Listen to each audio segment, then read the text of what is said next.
நடிகர் திலகம் சிவாஜி கணேசனுடைய அன்னை இல்லம் வீட்டுல தனக்கு எந்த பங்கும் இல்ல, பிரபுவுடைய பேர்ல தான் வீடு இருப்பதாகவும் வீட்டை ஜப்தி செய்த பிறப்பித்த உத்தரவை ரத்து செய்யணும்னு சிவாஜி கணேசனுடைய மூத்த மகன் ராம்குமார் தரப்புல கோரிக்கை வைக்கப்பட்டது. இதை கேட்ட நீதிபதியும் உரிமையாளராக இல்லனா வீட்டை எப்படி ஜப்தி செய்ய முடியும்னு வழக்கு விசாரணையை ஏப்ரல் 3 ஒத்தி வச்சாரு. அண்ட் ரீசெண்டா கூட சிவாஜி கணேசனுடைய மகள்கள் நீதிமன்றத்துல வழக்கம் போட்டாங்க. அதுல ராம்குமார், பிரபு 2 பேருமே பெரும்பாலான சொத்துக்களை எங்களுக்கு தெரியாம விற்பனை செஞ்சதாகவும் எங்களை மோசடி செஞ்சிட்டதாகவும் சொன்னாங்க. அதோட அந்த விற்பனை பத்திரங்கள் செல்லாதுன்னு அறிவிக்கணும். சொத்துக்களை பாக பிரிவினை செஞ்சு வழங்கணும். 1000 பவுண்ட் தங்க நகைகளும் 500 கிலோ வெள்ளி பொருட்களை ராம்குமாரும் பிரபுவும் அபகரிச்சுக்கிட்டாங்க. எங்களோட அப்பா சிவாஜி கணேசன் எழுதுறதா சொல்லும் உயிர் போலியானதுன்னு சொன்னாங்க. இந்நிலையில்தான் மீண்டும் சிவாஜி கணேசன் குடும்பத்துல கடன் சிக்கலும் எழுந்திருக்கு. அன்னை இல்லம் வீடு ஜப்திலிருந்து தப்பிச்சிருக்கு. இந்நிலையில பிரபல தயாரிப்பாளர் பாலாஜி பிரபு இது குறித்து பேசியிருக்காரு. அதுல அவர் என்ன சொல்லியிருக்காருன்னா, சென்னை மவுண்ட் ரோட்ல இருக்கிற சாந்தி தியேட்டர் சிவகங்கை ராஜாவுக்கு சொந்தமானது. அது சிவாஜி கணேசன் வாங்கி நடத்திட்டு வந்தாரு. அதே மாதிரி தஞ்சாவூர்லயும் தியேட்டர் இருக்கு.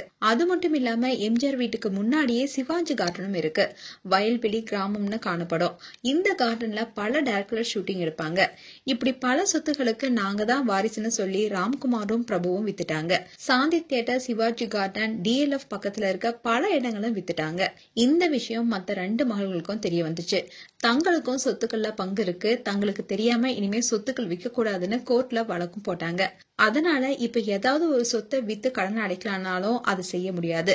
அந்த சமயத்துலதான் ரஜினிகாந்த் சந்தித்து உதவி கேட்க அவரும் பெருந்தன்மையா சந்திரமுகி படம் நடிச்சு கொடுத்தாரு. அந்த படத்துல கிடைச்ச லாபம் மூலமா தான் கடன் அடைச்சாங்க. ஆனா வருமானம் என்பது சிவாஜி குடும்பத்துக்கு வராமலே செலவுகள் மட்டும் பெருசாகிட்டே போனுச்சு. பிரச்சனைக்கு அதுதான் காரணம். ஸ்டுடியோல மதியம் 1 மணிக்கெல்லாம் அன்னை இல்லம் வீட்டுல இருந்து பெரிய பெரிய கேரியர்ல இறால், மீன், மட்டன், நாட்டுக்கோழி வறுவல், குழம்புன்னு அத்தனையுமே இருக்கும். சிவாஜி வீட்டு சமையல்னாவே நாக்க தொங்க போட்டுட்டு சாப்பிடுவாங்க. இது பிரபு காலத்திலயும் தொடர்ந்து நடந்துட்டு வருது. அந்த வீட்டு சாப்பாடு சாப்பிடாத நடிகர்களே கிடையாது. அப்படியெல்லாம் ருசிச்சு சாப்பிட்ட அத்தனை மூத்த நடிகர்களுமே இன்னைக்கும் உயிரோட தான் இருக்காங்க. சிவாஜியை என் அப்பா என் அப்பான்னு எல்லாரும் கொண்டாடினாங்க. அந்த அப்பா வீட்டுல ஒரு பிரச்சனை வந்திருக்கு. இந்த நன்றி கிட்ட சினிமா உலகம் அந்த அப்பாவுடைய மகன்களுக்கும் பேரன்களுக்கும் என்னதான் செய்யறாங்கன்னு பாப்போம்னு தெரிவிச்சிருக்காரு. மேலும் சிவாஜி கணேசன் குறித்தும் பிரபு குறித்தும் உங்களுடைய கருத்துக்களை கமெண்ட் செக்ஷன்ல சொல்லுங்க. இது போன்ற வீடியோஸை பார்க்க நியூஸ் தமிழ் கிட்ஸ் சப்ஸ்கிரைப் பண்ணுங்க. மறக்காம நோட்டிபிகேஷன் பட்டனை கிளிக் பண்ணுங்க.